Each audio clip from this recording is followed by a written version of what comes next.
안녕하세요. 온누리교회를 섬기는 권호양 목사입니다. 요즘 세상에서 일어나고 있는 현상들을 보면서 말세 중에 말세, 말세 지말이라는 말들을 하기도 하죠. 그만큼 예수님이 말씀하셨던 마지막 때의 징조가 점점 나타나기 때문인 것 같습니다. 그러나 말세란 한 세상이 끝이 났으니 모든 게 다 끝이라는 말은 아니죠. 오히려 한 시대의 끝이 왔으니 새 시대에 새로운 세상이 왔다는 의미이며, 더 나아가서 지금까지의 세상에 미련을 두지 말고 새로운 세상을 향해 걸어가라는 시대적 명령이기도 합니다. 오늘 소돔과 고모라의 심판의 말씀을 통해서 하나님께서 우리에게 주시는 메시지가 무엇인지를 묵상해 보시면 좋겠습니다. 오늘 말씀은 창세기 19장 23에서 29절입니다. 창세기 19장 23절에서 29절 말씀입니다. 롯이 소알에 들어갈 때에 해가 돋았더라. 여호와께서 하늘 곧 여호와께로부터 유황과 불을 소돔과 고모라에 비같이 내리사 그 성들과 온 들과 성에 거주하는 모든 백성과 땅에 난 것을 다 엎어 멸하셨더라. 롯의 아내는 뒤를 돌아보았으므로 소금 기둥이 되었더라. 아브라함이 그 아침에 일찍 일어나 여호와 앞에 서 있던 곳에 이르러 소돔과 고모라와 그 온 지역을 향하여 눈을 들어 연기가 옹기가마의 연기같이 치솟음을 보았더라. 하나님이 그 지역의 성을 멸하실 때 곧 롯이 거주하는 성을 엎으실 때에 하나님이 아브라함을 생각하사 롯을 그 엎으시는 중에서 내보내셨더라. 이제 바야흐로 소돔과 고모라의 심판이 임하게 됩니다. 하늘로부터 유황불이 비처럼 쏟아 부어지고 모든 성과 들판과 성에 사는 사람들은 다 멸망을 당하고 맙니다. 하나님께서 이처럼 소돔과 고모라를 심판하실 수밖에 없었던 이유는 그 성의 죄악이 너무 컸기 때문이었습니다. 그들의 죄악이 목에까지 차니 더 이상 두고 보실 수가 없으셨던 거죠. 세상의 심판이 관영할 때가 바로 하나님의 심판의 때입니다. 누가복음 17장에서는 예수님은 주님이 다시 오실 날이 언제인 줄 묻는 제자들에게 인자의 때는 노아의 때와 롯의 날과 같을 것이다 라고 말씀하시는데요. 노아의 때와 롯의 날이라 함은 모든 사람들이 먹고 마시고 사고 팔고 시집가고 장가 가는 데에만 혈안이 되어 있는 시대라 할 수 있으며, 특히 노아의 때는 폭력이 난무한 시대이고 롯의 날은 동성애가 만연한 시대임을 상징합니다. 그런데 여러분, 오늘날의 세상을 보십시오. 정말 예전 같지 않은 상상치도 못한 다른 세상이 펼쳐지고 있는 것 같지 않습니까?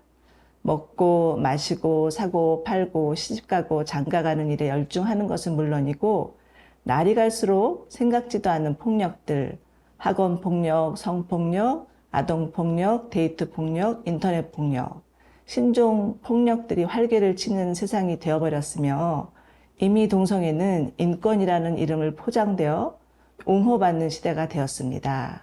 심지어 크리스천 사이에서도 동성애에 대한 많은 편차를 보이고 있죠. 참으로 주님이 다시 오실 때가 멀지 않았다는 마음이 들고 심판의 때가 임박해 옴을 예측하게 됩니다. 이것은 마치 소돔과 고모라의 심판이 다가올 마지막 때의 심판에 대한 예고편이 아닌가라는 생각마저 듭니다. 자, 그렇다면 말세지말을 살아가는 그리스도인들의 자세는 어떠해야 할까요? 26절 보십시오. 롯의 아내는 뒤를 돌아보았으므로 소금 기둥이 되었더라.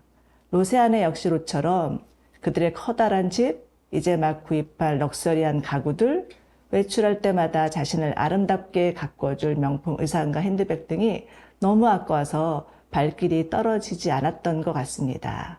두고 온 것들에 대한 미련이 남아서 자꾸 뒤를 보며 지체하다가 그만 소금 기둥이 되어버린 것이죠. 예수님은 인자의 때를 예고하시면서 그날에는 지붕에 있는 사람들은 자기 물건이 집안에 있더라도 가지러 내려가지 말고 들에 있는 사람도 무언가를 가지러 집으로 달아나서는 안 된다라는 말씀을 하시면서 롯의 아내를 기억하라고 하십니다. 또 손에 쟁기를 잡고 뒤를 돌아보는 자는 하나님의 나라에 합당하지 않다는 말씀도 하시죠. 사랑하는 여러분, 하나님 나라는 오직 예수 그리스도를 믿는 믿음으로 가는 나라이지 세상 것들을 이고지고 갈 수 있는 나라가 아닙니다. 하나님께서 우리에게 베풀어 주신 구원의 은혜를 누리기 위해서는 이 세상에 대한 집착과 미련을 버리고 세상 사랑하는 마음 다 내려놓고 하나님께 나가야겠습니다. 세상은 여러 모양으로 우리를 유혹하고 자꾸 뒤를 돌아보게 하지만 하나님은 우리를 향해서 너희는 표대를 향해서 달려가라 이렇게 말씀하십니다.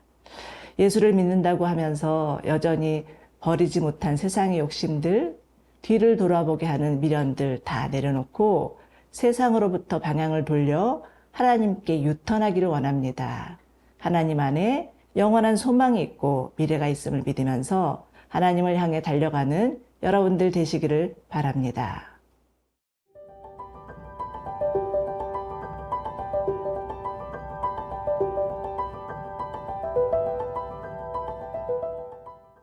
아브라함은 아침 일찍 일어나서 하나님 앞에 섰던 곳에서 소돔과 고모라의 온 땅에 연기가 솟아오르는 것을 봅니다.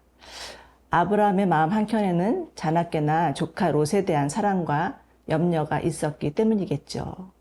소돔과 고모라가 멸망하기 전에 아브라함이 하나님 앞에 드렸던 중보기도를 다시 한번 기억해 봅시다. 마치 하나님과 협상하는 것처럼 하나님, 만약 그곳에 의인이 50명이 있다면, 50명에 5명이 부족하다면, 30명을 찾으신다면, 20명을 찾으신다면, 10명이라도 찾으신다면 어떻게 하시겠습니까? 라고 묻습니다. 아브라함은 소돔과 함께 롯이 멸망당하는 것을 도저히 볼 수가 없었기 때문이겠죠. 그러나 결국 아브라함은 마침내 하나님의 마음을 간파합니다. 의인 한 사람이라도 있다면 그를 구원하시는 하나님이시라는 것을요. 27절에서 아브라함이 하나님 앞에 서 있다는 것은 그가 하나님과 사람 사이에 무너진 곳에 서 있는 중보자라는 뜻입니다. 이사야 58장에서도 너를 일컬어 무너진 데를 보수하는 자라 할 것이며 길을 수축하여 거할 곳이 되게 하는 자라 말씀하고 있지 않습니까? 즉 중보자란 무너진 데를 보수하는 자, 길을 수축하여 거할 곳이 되게 하는 자입니다. 아브라함은 무너진 땅 소돔과 고모라라 할지라도 하나님의 구원이 임하기를 간구하는 중보자였습니다. 사랑하는 여러분, 여러분이 살고 있는 지역에서 무너진 곳은 어디입니까? 독거 노인들만 오롯이 살고 있는 외딴 마을일 수도 있고, 청소년 범죄가 심각한 지역일 수도 있고, 또 바로 내 이웃의 무너진 가정일 수도 있으며 내 가정에 깨어진 관계일 수도 있습니다. 중보자라면 우선 내 옆에서 무슨 일이 일어나고 있는지에 대해서 관심을 가져야 하고 또 돌아볼 수 있는 아비의 마음이 있어야 합니다. 그리고 무엇보다 하나님께 아비의 심정으로 아뢰일 수 있어야 합니다. 우리의 힘으로는 한계가 있지만 하나님이 간섭하시기 시작하면 달라질 수 있음을 믿으면서 하나님께 나아가 기도해야 합니다. 29절을 보십시오. 하나님이 그 지역의 성을 멸하실 때, 곧 롯이 거주하는 성을 엎으실 때에 하나님이 아브라함을 생각하사 롯을 그 엎으시는 중에 내보내셨더라. 한 사람의 중보가 한 생명을 살릴 수 있음을 알려주는 구절이죠. 그러므로 하나님 앞에 선 중보자의 역할이 얼마나 중요한지를 깨닫게 됩니다. 소돔과 고모라의 심판은 인간의 가득한 죄로 인한 심판이지만 하나님은 그 심판 중에서라도 구원을 베풀기를 원하시는 하나님이십니다. 그러니 여러분, 세상이 다 망할 것 같은 말세지 말의 현상들이 나타난다 해도 염려치 마시고 그 가운데 구원을 베푸실 하나님을 바라보며 간절히 하나님께 중보하시기 바랍니다. 하나님은 중보자의 간구를 들으시고 반드시 구원할 자를 건져내실 것입니다. 구원과 심판은 마치 동면의 양면과도 같죠. 무너진 흙더미 가운데서도 한 송이 꽃을 펴시는 하나님을 기대하면서 우리 마음을 고추 세우고 담대히 하나님의 보좌 앞에 나가 기도하는 저와 여러분들 되시기를 축원합니다.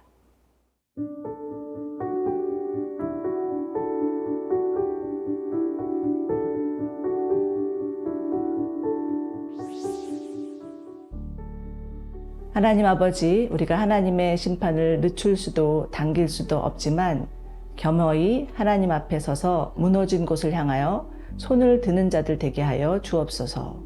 하나님의 심판은 끝이 아니라 새로운 시작임을 믿으며 심판 가운데 구원하시는 하나님을 바라보게 하옵소서. 예수님의 이름으로 기도드립니다. 아멘.